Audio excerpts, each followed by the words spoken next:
Tra la la la la la la la la la la la la la. Good morning. This is the Geekery Bard. I'm Otaku Mom. I'm your host. So yes, we are going to talk about the Banana Splits movie. Um, Now, a lot of people have seen the trailer for this one within the past few months, and it's also confused a lot of people because the Banana Splits are not meant to be a horror franchise. Um, and I'm laughing because of how silly this movie is. Um, they are not meant to be a horror franchise. They are a show. They are a kids show, put out by Hanna-Barbera with Sid and Marty Krofft. Back in the '60s, they weren't on that all that long. They only had like 30 episodes or something like that. They weren't around for too long.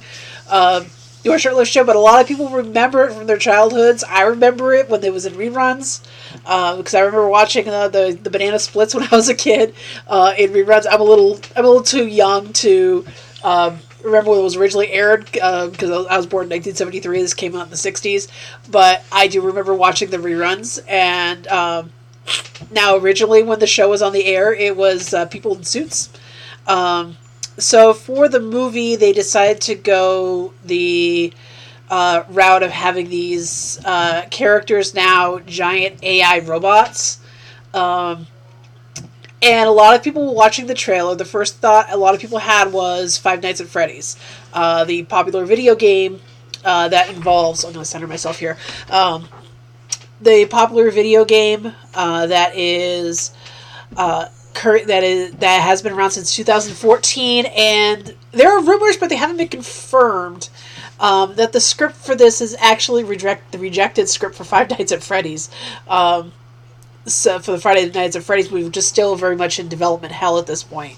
So this I saw the trailer for this, and it's one of those things where you want to watch it because you're thinking it's going to be like, oh my god, this is going to be terrible. So now that it is now out on digital now, so if you go to like Vudu or some other digital service, it's available. It should be available there. I know definitely Vudu because that's what I have.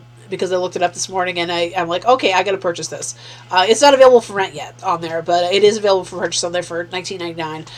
The Blu-ray is supposed to be coming out in the next couple weeks, and then after that, it's going to air on Sci-Fi Channel.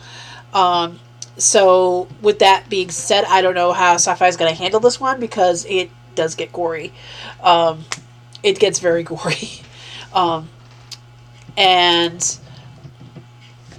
so the basic plot of the show, the basic plot of the movie, I'm saying show because it's originally a show. Basic plot of the movie is we're following a family who've gotten tickets to go see a taping of the Banana Splits. It just happens to be on the same day that they find out that what they don't know, but somehow the AI robots find out, is that it's going to be the last show because the show's going to get canceled. So, and of course, these being evil, and something goes awry. And so now, in order to try to keep, so they start killing people to appease, to keep the show going, and so this is a very interesting film. I am gonna say, okay, so the acting's not the best. There's some good moments in there, but the acting's not the best. In the film, I mean, if you expect I wasn't really expecting it to be like Oscar-worthy acting. So that's not necessarily. I'm not necessarily disappointed in that because I wasn't just based on the trailers. I knew it wasn't going to be that. When you're watching the film, you're actually following three groups. You're following this family, and to a lesser extent, you're also following a father and his daughter, which the father's trying to get his daughter into show business, and you're also young daughter into show business, and you're also following these two Instagram wannabe influencers on their insert as they go into the show. Because they're trying to take pictures so that they get more, so they can broadcast it. And so through the course of the show, through the course of the movie, you're following these three groups as they're trying to get away from these characters, trying to get away from the banana splits because now they've gone haywire and are trying to kill everybody. So that's basically just taking it. And I assure you, she is on the floor. There's all floor back there. Oops. And whoops. Oh. Yep, I just dropped something. Anyway. So I wasn't expecting the best acting, and I wasn't disappointed. This is not great acting. The kills in the film get very interesting. From the trailer, you kind of get a hint of one of them is that there's a character who gets sawed in half, but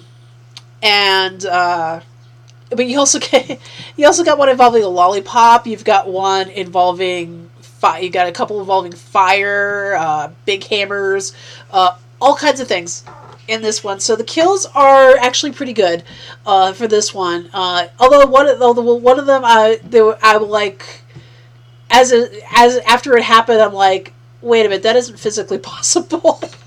But for the most part, the kill, if you're looking for fairly decent kills, these are pretty gory, and they're pretty. Some of them are pretty inventive, and so they do get pretty gory, and I will say if you do have a queasiness about whether children get killed, don't worry, kids do not get killed in this. In fact, the AIs are programmed not to hurt. Are programmed not to hurt anybody. But in their haywiring, for whatever reason, they're still programmed at least not to kill the children. So these children are safe in this film. Well, for those who want to be assured that yes, kids do not get killed in this film. But the plot itself is just very simple. It's very straightforward. I can honestly see where people would get the impression of this being sort of a knockoff of Five Nights at Freddy's. It is basically. They just kind of beat Five Nights at Freddy's to the punch as far as movie releases. It involves animatronics that go haywire at a location, and now they're going around killing people. That's basically the premise of Five Nights at Freddy's. And that's basically everybody's thought as they were watching the trailer. A lot of people's thought, who were familiar with the video game, thought as they were watching the trailer, is that this is Five Nights at Freddy's, and that's basically what it is. It's Five Nights at Freddy's, and although it doesn't take place it just takes place overnight. It's an overnight thing, and so the movie, as far as whether I'd recommend it, depends on your tolerance for. It depends on your tolerance for terrible movies. It's a little better than I was expecting. It did have some good things in it, but it's still not the greatest film. So if you're a fan of bad movies, this is a good one to watch. If you're a fan of bad horror films that have some good kills in it, this is a one to watch. But it also depends on your tolerance as to whether this is going to spoil your childhood or not. And I am actually honestly surprised, because I don't know what the deal is. I think I'm actually surprised that Warner Brothers, who I think owns all the rights to not the Banana Split so much, but I think they're the ones that, I may have to look this up, but if they own the rights to a lot of the old Hanna-Barbera, Sid and Marty Krofft stuff, I don't know if they do or not, but I'm actually surprised they let this one be made, because I don't know how the public is going to handle having this made into a horror film, because a lot of people know it as a kids show initially, and although I am glad, if you see there on the Blu-ray, if you look on the Blu-ray, you'll notice that one of the characters is holding an axe. And so I'm glad that'll be a big enough hint for parents to not let their kids see this R-rated film. Uh, um, I knew going into it that it was a horror film. That's because I can't. Part of my thing is I keep up with pop culture, and also so I know what to let my kids watch, let my son watch. So he didn't know I bought this early this morning, so I'm watching this on my tablet just so I could do this review this morning. And excuse me, and he's seen the trailer a number of times. So he came over, and the movie begins with them doing the show. And so he hears the tra-la-la. So he comes over to look at my tablet to see if I'm watching the trailer again. I looked at him. I said, "No, this is the movie." He's like, "Oh, okay." He goes back to his games. So yeah. So this movie, I think it will. If you like bad movies, you'll probably like this one. If you don't like bad movies, just skip it. This is a very hard film to review, actually, because there's so many elements going on with it. Like I said, it has some good kills. It has some decent kills. The acting's not the greatest. I wasn't expecting it from the trailer. The trailer didn't show exactly the best acting. How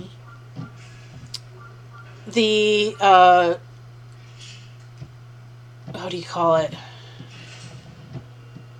What do you call it?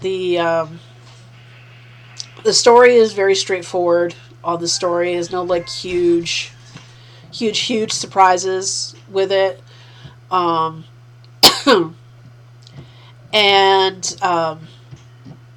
it's just weird for me to see a movie where my throat, that's what's got dry all of a sudden. And it's just weird for me to see a movie where the basis for the characters are based on something from my childhood and literally based on something from my childhood. Now, I mean, there have been other movies before that have used children's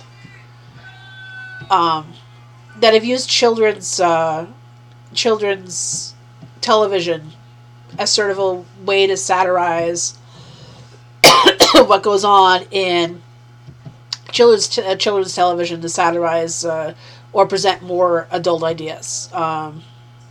One I could think of right away is Death to Smoochy. I love Death to Smoochy. I am probably one of the few that does like Death to Smoochy. And because that uses the satire very well in the film. I know that what's his face? I know that Jon Stewart, who was in the film when he was doing the Daily Show, he would often make jokes about how bad Death to Smoochy was, but I think now it's one of those underappreciated films. I haven't seen Death to Smoochy in a while. I'll have to watch it again to make sure that I'm still thinking the same way. But it's that Death to Smoochy is one of those films that I enjoy it because of the satire behind it. I know what they were trying to get at, and I think they did a pretty good job of it. And it's just it's one of the movies that I actually like the film. And so what do you call it? So anyway, so back to Bad Banana Splits. But I think this is the first time, because, well, with Death to Smoochy, it was a fictional character. Obviously, they're all fictional characters, duh. But I mean, it was a character that didn't really exist in our world. It was a character that was from a different world, a different universe type of thing. So Smoochy wasn't a character that was part of our world. It was a character from a different world. The fact they're using here is, the fact that's surprising to me is the fact that they actually dared to use an actual show and character from our world to make this horror film. And so I am hoping that when the movie is released on Blu-ray in a couple weeks, and now it's on digital also, and it has this same cover. I'm going to say that. It does have the same cover. That parents see the cover and realize and see the tagline, Tra La La Terror, and realize that this is a rated R horror film. And this is not for the kids. So, so my final recommendation on this, if you like bad movies, it is enjoyable for a bad movie. Like I said, the acting's not great, but I wasn't expecting that from the trailers. The kills are pretty inventive.